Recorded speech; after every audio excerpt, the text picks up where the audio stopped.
स्वामी समर्थ. दोन भिक्षू आणि एक सुंदर स्त्री. एके दिवशी दोन भिक्षू प्रवास करत होते. ज्येष्ठ भिक्षू तंतो आणि कनिष्ठ भिक्षू नंद. त्यांच्या मार्गात एक नदी होती. नदीच्या काठावर एक अत्यंत सुंदर आणि आकर्षक स्त्री उभी होती. नदीला पाणी खूप होते आणि तिला एकटीला नदी पार करता येत नव्हती. ती स्त्री भिक्षूंकडे गेली आणि म्हणाली, सन्माननीय भिक्षूंनो, कृपया मला नदी पार करायला मदत कराल का? पाणी खूप खोल आहे आणि मी एकटी पार करू शकत नाही. ज्येष्ठ भिक्षू तंतो यांनी क्षणभरही विचार न करता आपले नियम बाजूला ठेवले आणि त्या स्त्रीला आपल्या खांद्यावर उचलून घेतले आणि नदी पार करून सुरक्षितपणे दुसऱ्या किनाऱ्यावर सोडले.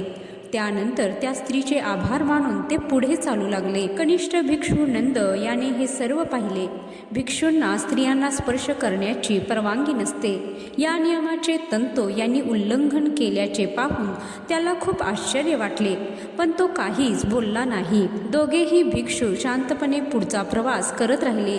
सुमारे 1 तासाहून अधिक काळ चालल्यानंतर नंदला गप्प राहणे शक्य झाले नाही. शेवटी त्याने तंतोला विचारले, सन्माननीय भिक्षू तंतो, आपल्या नियमानुसार आपण स्त्रीला स्पर्श करू शकत नाही, तरीही तुम्ही त्या स्त्रीला खांद्यावर घेऊन नदी पार केली. आपण नियमांचे उल्लंघन का केलं?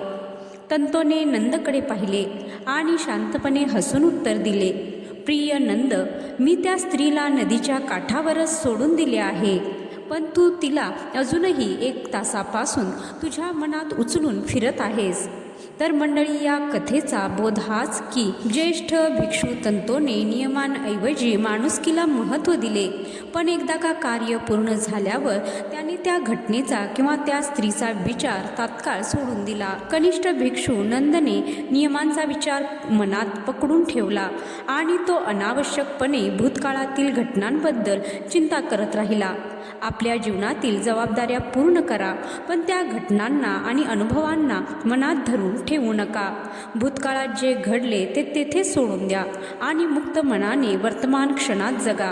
अनावश्यक विचार आणि चिंतांचा भार वागवणे सोडून द्या. जय श्री स्वामी समर्थ.